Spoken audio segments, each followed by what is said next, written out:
The Wedding People by Alison Espach, I think. I apologize if I mispronounced her name.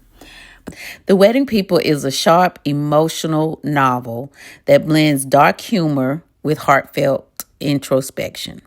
Set in a luxurious Rhode Island hotel, the story follows Phoebe Stone, a recently divorced woman who checks in with a plan to end her life. However, her encounter with a lavish wedding party, particularly the bride, Leela, leads to unexpected connections and a revelation and a reevaluation of her choices. Now, y'all, this book was so cute. It was unique. I loved it.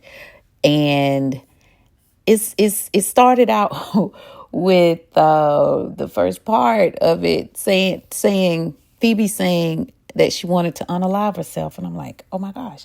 But yeah, it was good. I just had to continue. So Phoebe arrives in the Cornwall Inn, intending to spend one final indulgent evening before taking her own life.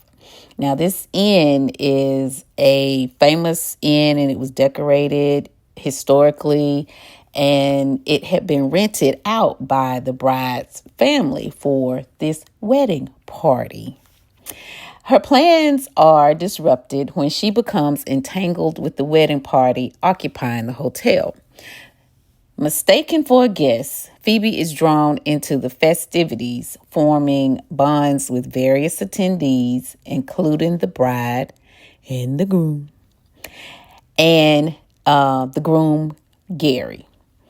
As the week unfolds, Phoebe confronts her past, navigates complex relationships, and begins to rediscover a desire to love.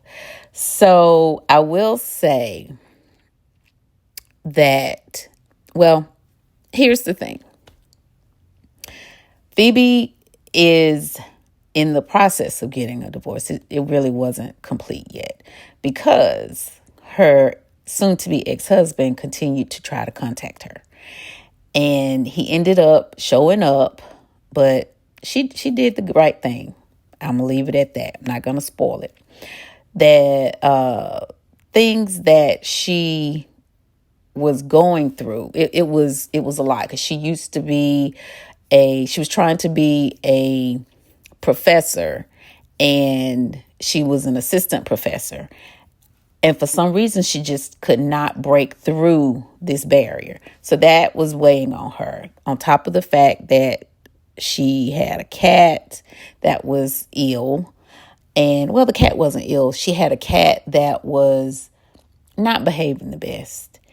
And the thing that really sent her over the edge was the fact that her soon-to-be ex-husband happened to be connecting with one of her friends. So that was like, I guess, the drop dead nail in the coffin, which was not a good choice of words, but that was it. And she decided to take this trip to Rhode Island at this fancy hotel to unalive herself. I will say at the end she did not, but she did. She was able to rediscover herself and reevaluate her purpose, which it turned out pretty good. So here are my final thoughts. The Wedding People is nuanced exploration of grief, identity, and the unexpected ways life can offer second chances. The author's prose is both witty and poignant, capturing the intricacies of human connection. The novel's strength lies in its ability to balance humor with serious themes, creating a story that is both entertaining and thought-provoking. So I would give this book a 3 out of 5, I guess. I would do a 3 out of 5, but maybe 3.5 out of 5. I would not purchase this book, so to speak, but I will tell you how many pages it is. 384 pages. and 12 hours long. It's a good read. I would recommend reading it if you, it's a great palate cleanser. Awesome palate cleanser. And it's soft, it's not heavy, although, there are some deep things that happen, but it was a good book. Highly recommend it. Bye.